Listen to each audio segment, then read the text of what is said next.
Hello, it's Jen again.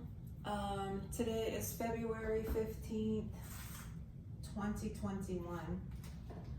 And today I'm going to talk about these two words mostly and what they mean. This one being in the Constitution, and this one being in the laws, but not being in the Constitution. Okay, now I'm going to explain some of this stuff, how I came about understanding these two words. First of all, about, 4 or 5 years ago, I started studying the Constitution. I got involved with a group of people who were in a chat room, and there was a variety of people. Some of them were very interesting.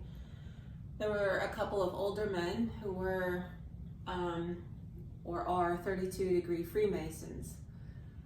I asked both of them, thinking that they were smart and they knew about politics and stuff, being, as old as they were, if they knew that why the Constitution spelled the word defense, but then in the laws they spelled it defense with an S, what's the difference?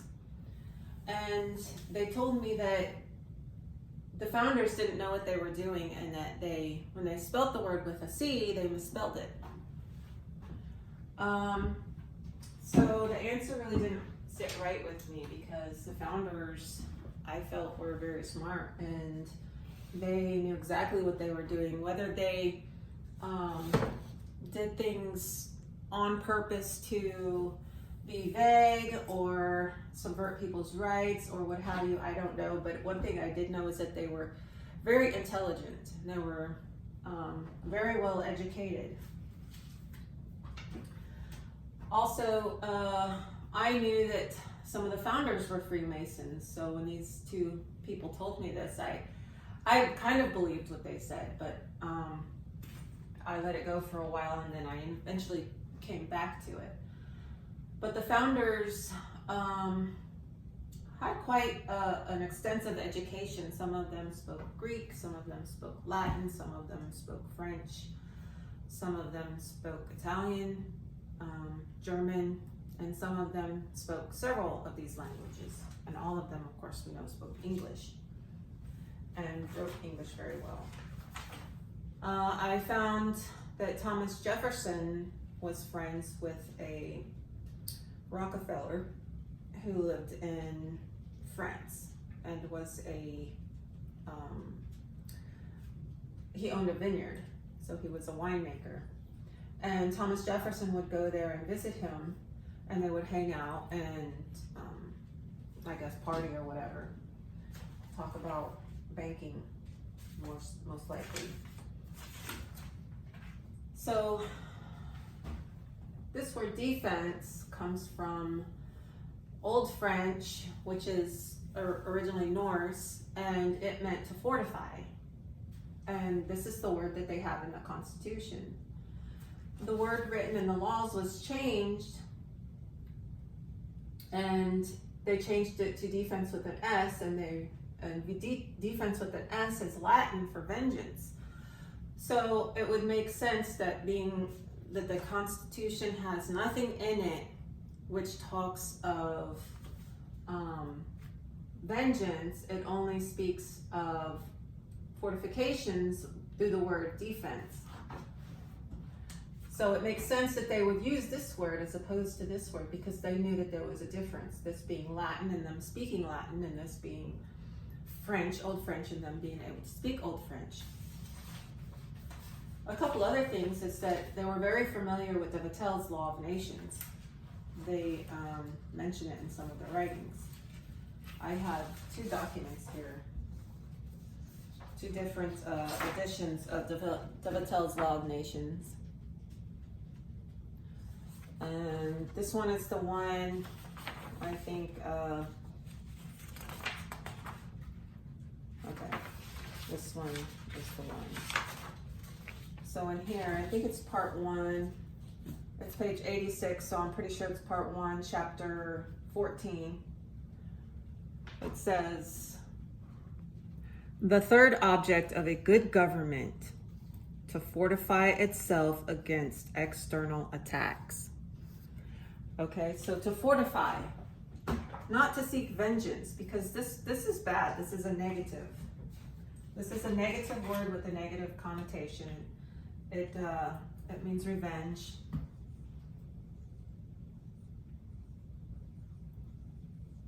You know, you did something to me, and now I'm going to do something back to you. Whereas this just means to build up.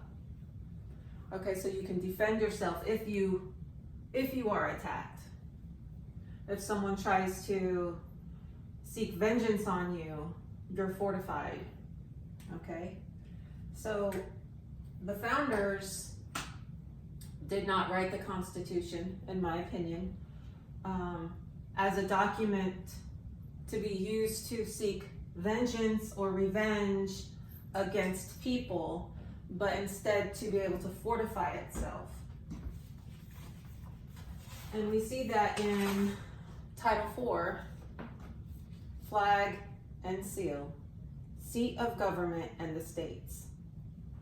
Okay, so this is section 1-11 and number 11 down here.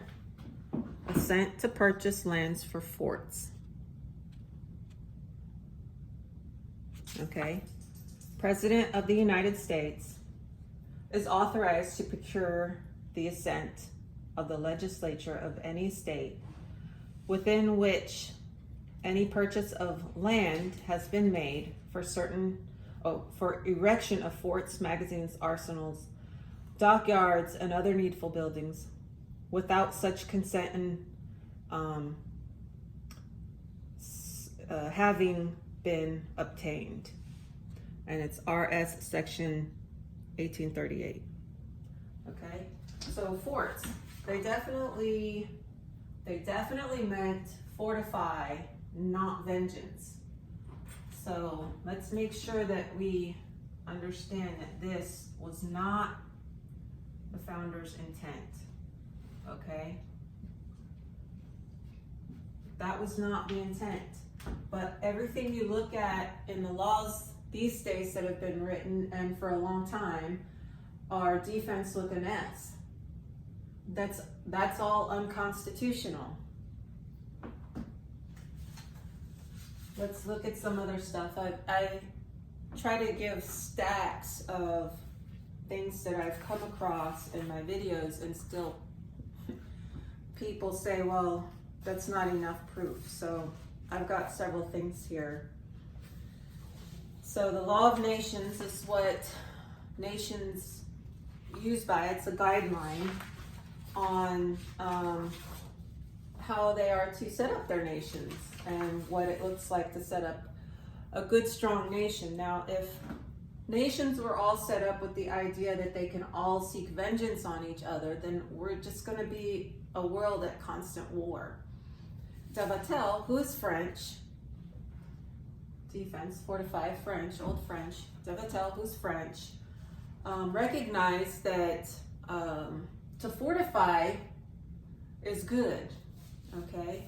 To fortify is good because there will be eventually someone who will attack you. So to protect your land and your people and your resources, you should fortify yourself. Any country that fortifies itself, just by the mere fact of being fortified, looks scary to other countries, and the other countries who want to seek vengeance on you may think twice before doing it because you're fortified. And that was the purpose of our government and the Constitution, and it's written in the laws, the original laws. Okay? They were written in the original laws, and they wanted to strengthen themselves. And you can see this in Article 1, Section 8, Clause 17 of the Constitution. And that is also written about in jurisdiction over federal areas within the state, which is a report put out by the federal government in 1956 for Part 1 and 1957 for Part 2. Okay, it looks like this. You can find it on Hathi Trust. This is not the original. This is the one that I pulled off the internet. I have the original somewhere here, but I've already highlighted and everything where it says Article 1, Section 8, Clause 17. This is Part 1, Chapter 1, the first page. So you can go find this and read it for yourself. Okay.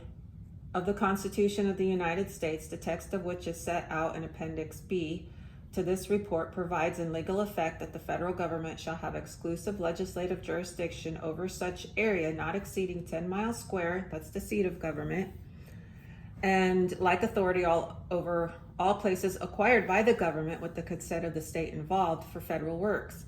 The federal works were fortified. To fortify, that was what the federal works were. It is the latter portion of this clause, the portion which has been emphasized, with which the report is primarily concerned. So this report is primarily concerned with the fortification of the United States, which was written in Title 4, Section 111, or 1 through 11, the assent to purchase of lands for forts. Forts are fortifications. Okay, now here I have a map of Texas, but you can download a map from the website for your state and see where all the federal lands are in your state. I got this from nationalatlas.gov, and it is a U.S. Department of the Interior and U.S. Geological Survey map. It's from those departments, National Atlas of the United States of America. And these are where the forts are. And actually, it's really just Department of Defense. That's really the only lands that are allowed to be purchased for defense. Everything else just kind of came about through the various laws afterward, and some of them a long time afterward. Okay, so I went over this one. It's a good government to fortify itself from external attacks. That's in the Law of Nations. And that's from Monsieur de Vattel by Joseph Chitty, Esquire. And this one is from 1856. And I believe de Vattel wrote originally way before that. For example, this one is 1797, and it's a new edition at that time of Monsieur de Vattel's Law of Nations. Okay, and this has in it of public, common, and private property.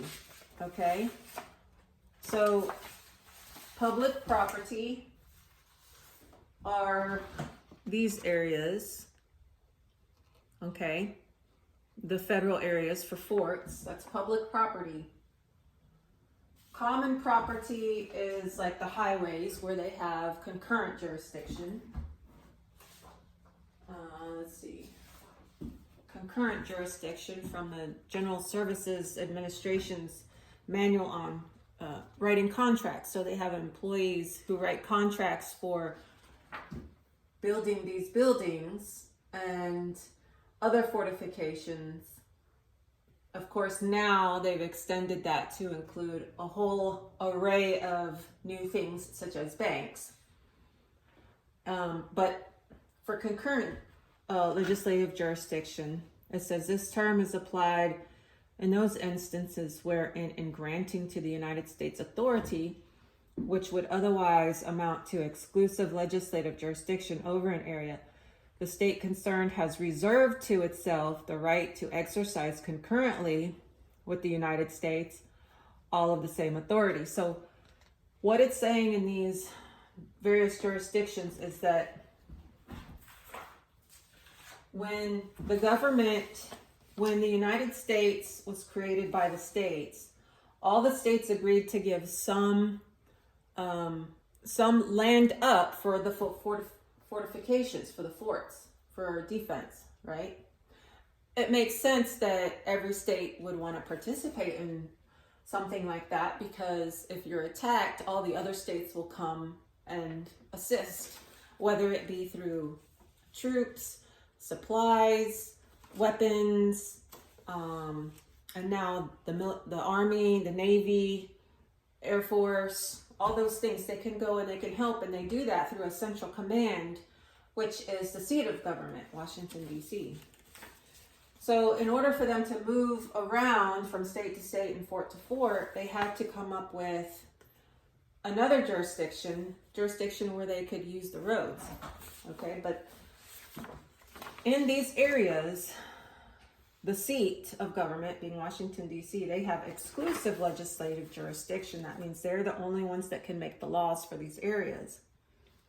But on the roads where they have concurrent or partial jurisdiction, they can make the rules and regulations for the troops that are traveling on the road to get from one place to another, so that the Army doesn't interfere with state and private people. Okay, so you have in the law of nations public property. So the roads are common property of public, common, and private property. And then you have the people who are private. Now private people are civilians, meaning they're not in the military. And whenever there's something going on, their property is not supposed to be attacked or used or have anything to do with the war effort.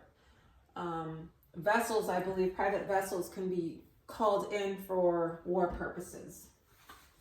But common property would be under concurrent legislative jurisdiction or partial legislative jurisdiction. And then you have proprietorial interest only. So these jurisdictions now, exclusive legislative jurisdiction meant that the state gave up all right to make the laws on those lands, okay? But then the roads were shared. So it was common property, and the states didn't give up all the right to make the laws. They make the laws with the federal government, okay? And then proprietorial interest only. For example, the federal government may buy or lease or rent lands or buildings or offices to put, for example, banks. Okay, so banks, not being a part of the Constitution, would come under proprietorial interest only, meaning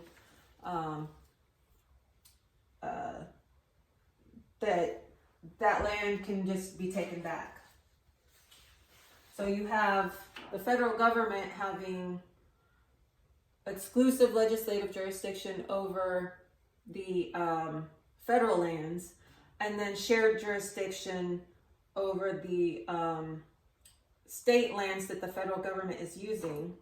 And then it has some little amount of jurisdiction over some properties that it rents or leases. Okay. So what does that have to do with forts? Because the federal government has the right to make all the laws on the forts. Nowhere else. Okay, they have concurrent or shared jurisdiction with the state over some of the other lands. So that is the common, and then of course you have private, which is your private property, which they don't have jurisdiction over at all whatsoever. So your home, your land, if you have a farm or what have you, is supposed to be private property, and they should have no rule making, no law making, no legislative power or authority over that land because it's private. Okay, so it's a little difficult to say that you're private these days when you take money from the government, or you register with the government, or you have a birth certificate and claim to be a citizen of the United States. Things have gotten real muddy and dirty. Okay, so it says here also in the law of nations, of the sovereign who wages an unjust war. Okay, so if the sovereign in the United Kingdom are the kings. Where did the kings get their sovereignty? Well, from the Pope. Where does the Pope get it? From Jesus. Where did Jesus get it? From God. So in the UK, it comes from God to Jesus, and then to the Pope. That's why they were Catholics back in those days, because this was the flow of sovereignty under Catholicism. And then the king, and this is important because in the United States, or in America, it's backwards. The king, and then all his kingsmen, and then eventually the people, who were not really people, they were subjects, okay?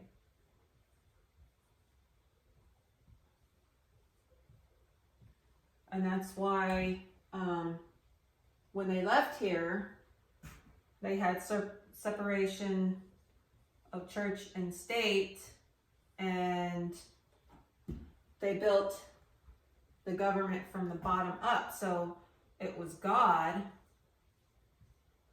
and then the people. Let's change that to the natural men and women. So here, sovereignty flows downward, and by the time it gets to the subjects, there's none. And here, it comes directly from God to the people, and then the people institute their governments. That's why the people have the right to alter or abolish it. So here are the sovereigns. And here is the sovereign. And then some sovereignty and some sovereignty. So sovereignty comes from here to here to here. And by the time you get to the federal government, there's very little. And in fact, it was mainly for defense purposes. By the time the federal government received its portion of sovereignty, all it had was this. When in the United Kingdom, under Catholicism, it comes downward, and by the time it gets to the subjects, there's really nothing left. Okay, so these people fought when they came here. They fought really hard to create a system that was sovereign, started with them, from God to them. Okay, so this says, of the sovereign who wages an unjust war. He who is engaged in war derives all his right from the justice of his cause. So recently we saw the attacks on the Capitol. And they're saying, they're crying, you can't be violent, you can't do this to us, they're calling it a sacred place. The Capitol's not a sacred place, okay? It's not a sacred place. It's a place where a lot of crime is committed, okay? Crime is perpetuated here, starts here, and it flows down, up to us, and then we get taken advantage of, and, like now they're talking about coming and taking away your guns, and this and that, and, this is a criminal institution, basically. And I'm surprised at some of the people I've heard call it a sacred place. I'm just dumbfounded by that. So you get your right to wage war based on your cause, is what he's saying. And in my opinion, there's plenty cause for people to be upset about what their government's doing. And I don't think that anybody should have to explain themselves or be told that they can't go into a federal building and put a stop to what's going on. Because the law of nations, which was used to build almost every nation on this planet, says that whoever's engaged in war derives his right to that war from the justice of his cause. Okay, they're taking kids, They're taking homes. They're locking us down. They're shutting down businesses. They steal money from you. They steal your life. They put members of your family in prison over crimes not committed on federal lands under laws that apply only to federal lands. Okay? So I think the cause is just. Okay, so let's see. Here we have another document. This is from a book, Jurisdiction, Impeachment, etc. Okay, this is from a book called The Law of Jurisdiction, including a whole bunch of stuff by Bailey, Volume 1, and this is from 1899. Okay, it's got definition of jurisdiction. And then I put here, remember when Ron Paul said that he wanted a government, when he was running for president, he wanted a government so small you could barely see it. That's because it is so small you can barely see it. It's just that it's expanded itself. It's expanded its jurisdiction without right, without authority, okay? And I'm just going to read this here on fortifications. To fortify, fortifications.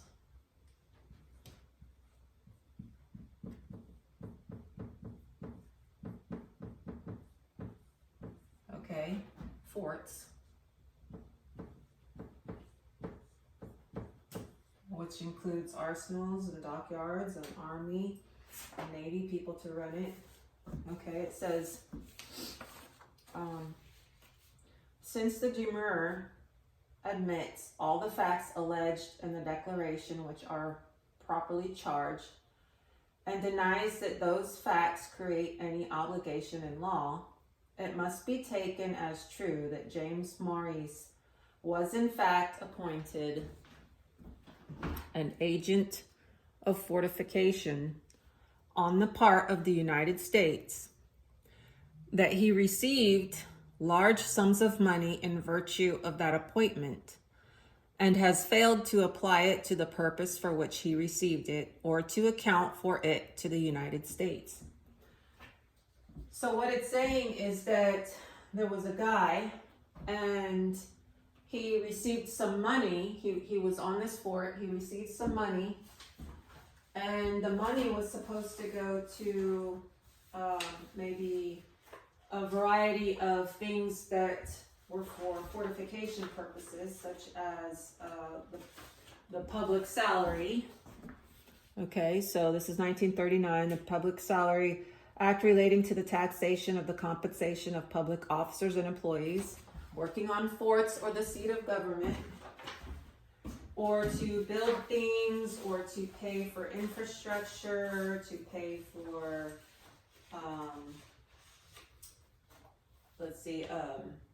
sewage,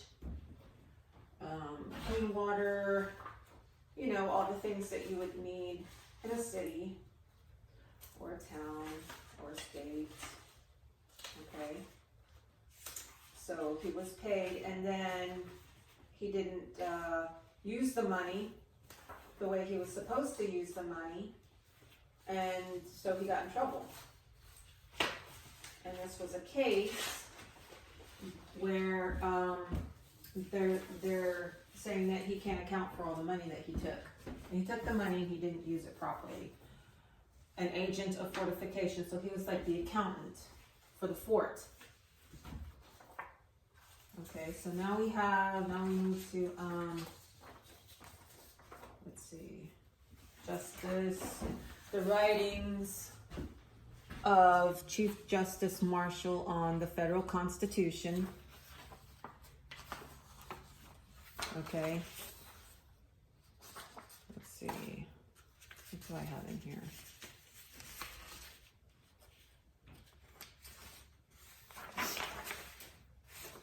Private citizen. Okay, so this is on private citizens. A state is said, or even a private citizen may construct lighthouses, but gentlemen must be aware that If this proves a power in a state to regulate commerce, it proves that the same power is in the citizen. That's just something I had there. Private citizens. Talk about private citizens. More of the information I've gathered on private citizenship. Which really goes along with this because private citizens make up the militia. And the militia is only called forth by the state in times of war and or insurgents or whatever, uprising, to help fortify the forts with people.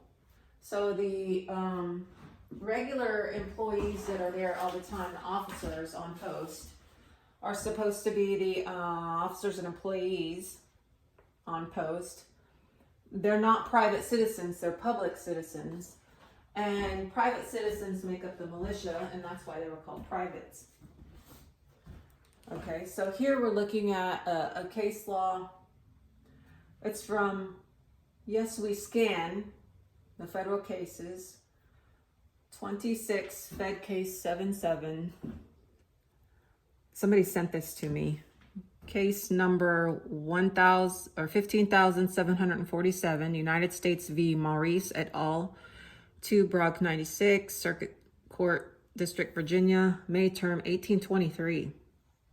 So this is the original. They're talking about the original ideas of defense, not this stuff that came later as an assertion of the Constitution. Okay, so it calls these federal military areas, it calls them fortifications. An agent of fortifications is an officer of the United States whose office is established by law. Okay. All offices shall be established by law except in cases where the Constitution may otherwise provide. Okay, so it's talking about sureties and bonds for their agents. An official bond is given by an agent of fortifications whose appointment was irregular but whose office is established by law. Though void as a statutory obligation, is valid as a contract to perform the duties appearing to the office of agent of fortifications and is binding in his sureties. Contract is one of the means necessary to accomplish the objects of the institution of the government, and the capacity of the United States to contract is coextensive with the duties and powers of government. Every contract which subserves to the performance of a duty may be rightfully made. Okay. So this is talking about contracts, and it's got agent of fortification all through here. Marshal, Circuit Justice. This is an action of debt brought upon a bond executed on the 18th day of August, 1818, and a penalty of $20,000 with the following condition. Whereas the said James Maurice, which I already read to you about James Maurice stealing money, has been appointed agent for fortifications on the part of the United States.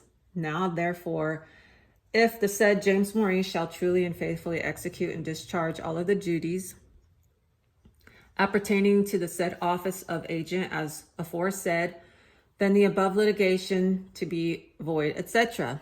The breach assigned in the declaration is that large sums of money came to the hands of the said Maurice as agent of fortifications, which he was bound by the duties of his office faithfully to distribute and account for, a part of which, namely $40,000, he has, in violation of the said duty, utterly failed to disperse to the use of the United States or account for, wherefore, etc. Okay? And you can find this, I guess, at Yes We Scan. Was in fact appointed an agent of fortification on the part of the United States. And read through this yourself if you like. Somebody sent this to me, so I don't know the website where you can get it from, but it just says, Yes We Scan, the federal cases at the top, so maybe you can find it. Okay, let's see.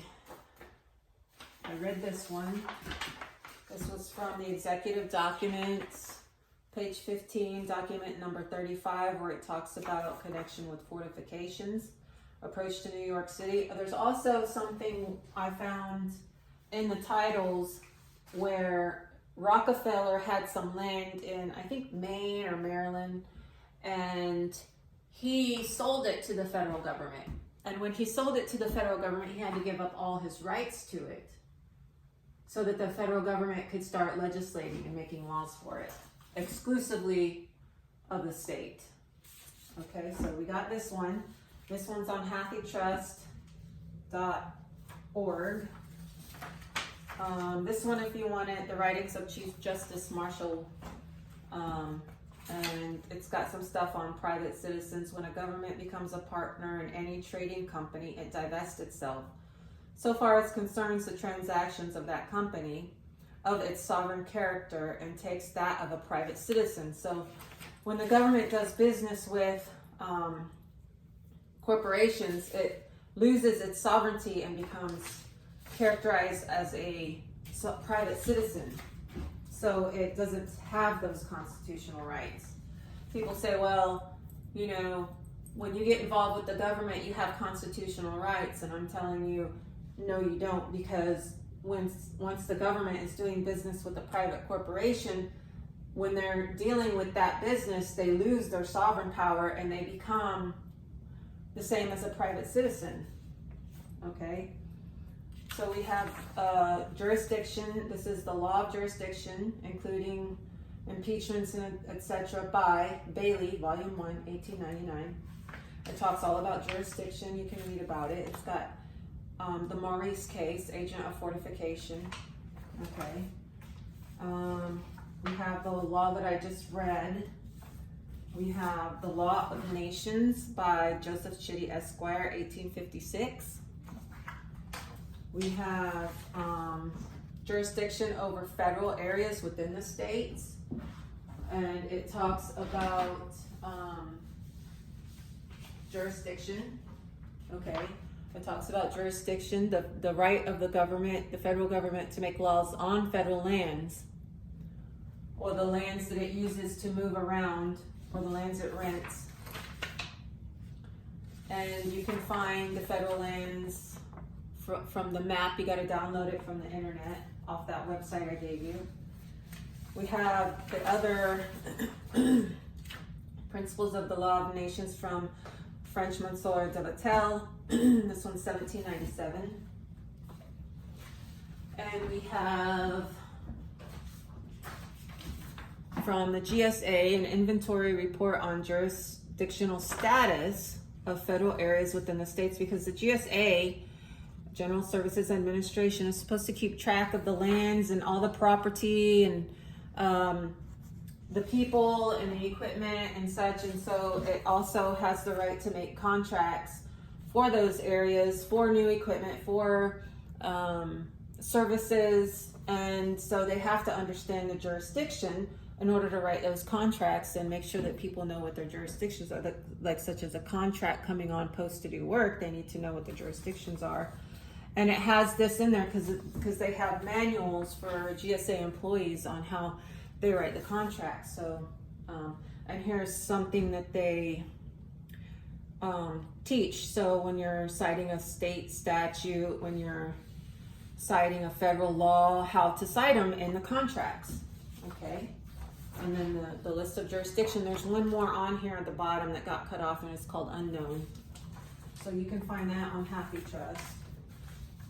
Title 4, Section 1 through 11 is, you got to Google OLRC or the Office of the Law Revision Council, and you can find all the titles. And this, under 11, it talks about forts. This is oaths. This is some research I'm doing for something else.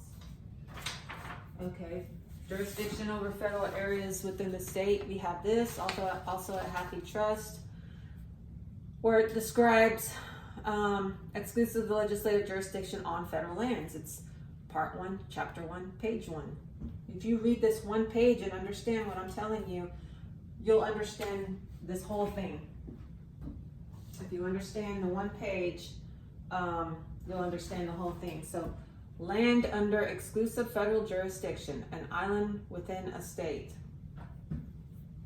Okay, I don't recall what book this is from. Certain land areas in the United States, now it should have said in the United States of America, are nominally under the exclusive jurisdiction of the federal government. State courts usually dismiss lawsuits when a resident of such an area is a party on the ground that land under exclusive federal jurisdiction is not part of the state. Okay? Because it's a fort, it's a federal area under exclusive jurisdiction of the federal government. Okay, now I showed you this one. Public Salary Tax Act is for the employees on the forts. And here is the AMJUR, which says income and self-employment tax returns and payments, because they have to keep track of the money of the officers and employees on the forts, because like we said, the Maurice case where the guy stole a bunch of money. So the Tax Act was a way for them to keep track of people's personal income outside the government so that they can see, you know, are you taking money or are you not? That was one reason. Okay, so 33 AMJUR 2D, taxpayers are U.S. citizens and residents, comma. So U.S. citizens and residents is one thing. Okay, and what is that one thing? That one thing is taxation of the compensation of public officers and employees on federal lands. And it even says here that there was an issue between the people on the federal lands and the people in the state. The issue: children of the federal employees residing, okay, U.S. citizens living on the grounds. Now, if you go up to Leavenworth, Kansas, they have a VA hospital there, and in this hospital is all these houses and stuff. And I asked somebody when I was there one day, I said, why are these houses here? Why do they have, you know, all these living quarters? You know, I thought the military people who needed to be in the hospital were in the hospital, living in the hospital. And he said yes. But back then, when that place was built, which I believe it's the oldest fort or federal area on the other side of the Mississippi River, so it was the first and oldest. Okay, it says, so the children of the federal employees living on a fort, which is a federal land, in this case a veterans hospital, they were denied the opportunity of attending public schools inside the state. So they wanted to go off the fort, off the federal land, and go to a state school. But see, these people are not taxpayers, not state tax. They don't pay state taxes, they pay federal taxes. So since the state schools are paid for by state residents, not federal residents, these federal people didn't get to share in that privilege of sending their kids to the school. So they had to take it to a local court. The local court denied the children, and they took it to the state Supreme Court, and the state Supreme Court also denied the children. Okay, so exclusive legislative jurisdiction over such area had been ceded by the state. Okay, so the state gave up all right to this area, and that included the right to taxing.